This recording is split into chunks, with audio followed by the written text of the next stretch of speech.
Movie star Blake Lively has filed a federal lawsuit claiming her It Ends With Us co-star Justin Baldoni sexually harassed her, causing her severe emotional distress. Are you going to sue Blake Lively too? Into oblivion, Megan. Wait till you see this lawsuit.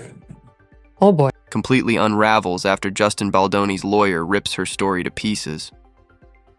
Blake really thought she could drag down one of Hollywood's most respected names and get away with it.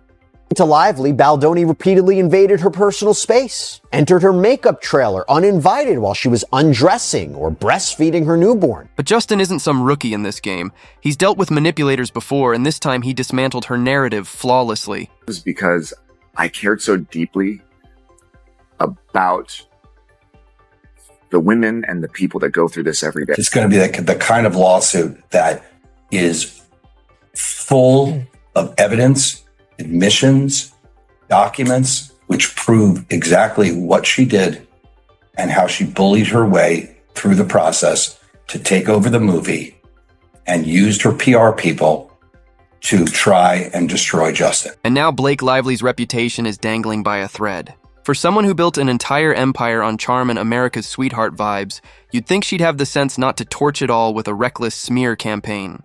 But no, she gambled everything against Justin Baldoni and lost it all, dignity included, at lightning speed. Evidence of it, the young kids would call it receipts. We call it evidence, and it's all over the place. There are text messages that refute every single thing in that complaint. And it's just disgusting when you go after someone, you try to destroy their life. And actually the evidence shows something different. Blake Lively was no victim here. She was in control. She was in power, and she took over this film. Let's start with those overconfident harassment claims. Blake walked into this scandal acting like she'd unlocked the formula for weaponizing public sympathy. For about 5 seconds, she looked untouchable, flashing that trademark grin, until Justin refused to play dead and hit back harder than anyone expected. Made waves in Hollywood, and Baldoni is now mounting a counteroffensive, suing the New York Times for $250 million over a story they published about Lively's accusation. The $250 million defamation lawsuit against the New York Times came armed with an evidence dump so vicious it turned the courtroom into primetime television. Blake's carefully polished facade, obliterated. Justin's lawyer rolled out receipts so precise, they made Blake's tangled lies look like a kindergarten art project.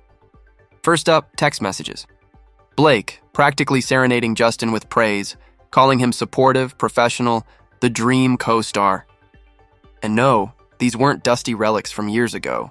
These were sent days before she suddenly declared him her tormentor. Hypocrisy, table for one, you've been seated. Went and filed the complaint with the Human Rights Division so that she could then leak it to the Times, so she could start to rehabilitate her reputation, which got smeared because she turned out to be not a very nice person in the videos released last summer. Now that she's had her shot against him and she's severely damaged him with that New York Times piece and this complaint, which she managed to get leaked, now she wants a complete gag order. Now he needs to be shut down to protect her. This is very unfair to poor Blake. And if the texts weren't humiliating enough, the security footage sealed her fate. On the very day Blake claimed she felt unsafe, cameras caught her laughing and chatting with Justin like they were brunch buddies. How do you square being terrorized while giggling like you've just watched peak stand-up comedy? You don't. The timeline doesn't just break. It shatters into confetti so fine even her PR team can't tape it back together. Important and whatnot. Blake Lively, if she was sexually harassed to such a degree in this film and in this situation, she wouldn't have returned to the film. And they had sat down and they had talked about what her complaints were. The unfortunate thing is she actually didn't read the book and didn't understand what the book. But wait, it gets even messier. Blake's own Instagram posts and travel logs slid in to finish the job. While she swore one alleged incident of harassment was happening, she was busy uploading pictures from the Bahamas, cocktails in hand, sunbathing with Ryan Reynolds. So unless Blake secretly owns a teleportation device, her story is riddled with more holes than a block of Swiss cheese. I saw the red flags, but they didn't look red. They looked kind of fuchsia and cute. But I... Cornered, Blake went full Broadway with her defense. Now she's clinging to the raw "it ends with us" footage, insisting every frame proves Justin's misconduct. Kisses, touches, caresses, the works. Really, Blake? Because that same footage also shows you smiling, laughing, and looking perfectly comfortable. If this is your smoking gun, maybe invest in a new scriptwriter. The storyline isn't just weak, it's bombing on opening night. He was exposed for lying about Justin Baldoni with leaked texts. Guys, wow. Justin's legal team plans to release every single message between Blake Lively and Justin Baldoni. Okay, grab your popcorn because Blake Lively's new lawsuit against Justin Baldoni is blowing up in ways nobody expected.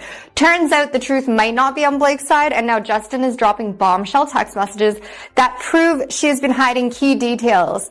And guess what? The plot just got even more thick. Fans and experts are starting to think there might have been more than just a professional relationship between Blake and Justin. Blake's screaming about retaliation and intimidation, but the only thing getting harassed here is the public's patience with her endless victim routine. And Hollywood? Dead quiet.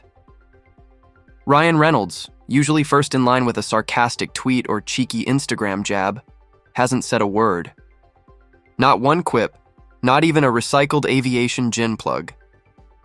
Taylor Swift, the queen of monetizing drama, is just as silent. In Hollywood, loyalty isn't about friendship, it's about math. And right now, the math isn't mathing. To make things worse, Blake's old Gossip Girl castmates are quietly siding with Justin through cryptic likes and shady follows. Imagine opening Instagram and realizing your former colleagues are soft-launching their disapproval of you. That's a sting even Ryan's gin can't take the edge off. Painfully clear, Justin Baldoni wasn't exactly dying to engage with Blake Lively's antics. His response, a sarcastic little emoji, says it all without saying much at all. Honestly, it's the kind of emoji that screams, "I'm too polite to..." And then there's the court of public opinion, where Blake's case is already DOA.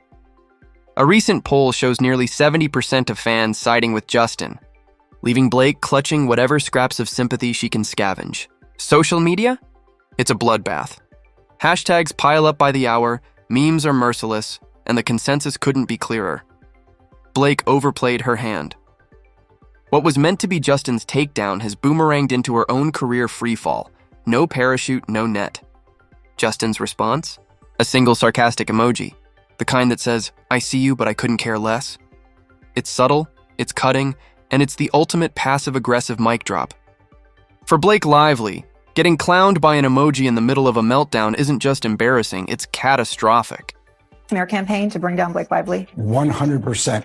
Meanwhile, Justin Baldoni stays calm, collected, and methodical, dismantling Blake's crumbling narrative piece by piece. It's like watching a chess master demolish someone who doesn't even know the rules. Blake? She's left scrambling, not just to salvage her reputation, but to explain how her so-called truth unraveled faster than a bargain bin sweater in the wash. Feel free now to try everything, what is the next What 5 years of, well, in terms of trying, do you see the movie? I did see the movie, but We're going to give you a pop quiz. there can be a pop quiz every minute. Here's the twist. When Blake's requests for more creative control were flat out denied, suddenly her harassment allegations appeared. Coincidence? Please. The whole thing reeks of sour grapes. Industry insiders are already calling her less an empowered woman and more a power-hungry opportunist. And the crew? Their stories aren't pretty. On set, Blake allegedly played the diva card, demanding special treatment, stirring drama like it was her own reality show. Justin, meanwhile, was described as professional, respectful, and easy to work with. The contrast couldn't be starker. Get down to the specific allegations. What this film was about domestic violence. This film was about sex scenes that involve, rough behavior and domestic violence and serious issues like that. And at every turn, to the extent that Justin, anybody felt uncomfortable in any way on the film, Justin took responsibility for. And here's the cherry on top. Rumors of flirty texts from Blake to Justin. Not the glamorous kind either. We're talking winky face emojis by the dozen, the kind of cringe that would make a middle school crush note look poetic. The whispers suggest Blake may have caught feelings, got rejected, and then spiraled this entire disaster into existence. If true, that's not just messy, that's a career implosion of her own making. Lee was sent to the basement with all my friends and family for over an hour because I wasn't allowed to be seen. She didn't want me anywhere near her. Oh, and the fans? They've turned on Blake faster than a TikTok trend gone stale. Viral tweets like "Blake's credibility just went up in flames" are racking up thousands of likes while her diva antics get roasted nonstop. Meanwhile, Justin stands tall, refusing to settle, pushing for a full trial, and hinting through his lawyer that even more damning receipts are waiting in the wings. Public opinion has swung so hard that people are openly calling for boycotts of Blake's future projects. Imagine going from Hollywood's golden girl to blacklist material in record time. While Blake flails, Justin is emerging as the poised underdog hero of this saga. The only question left: does Blake settle quietly to stop the bleeding, or gamble on a trial that could drag even more skeletons out of her designer closet? Either way, her carefully built image is collapsing under the weight of her own choices.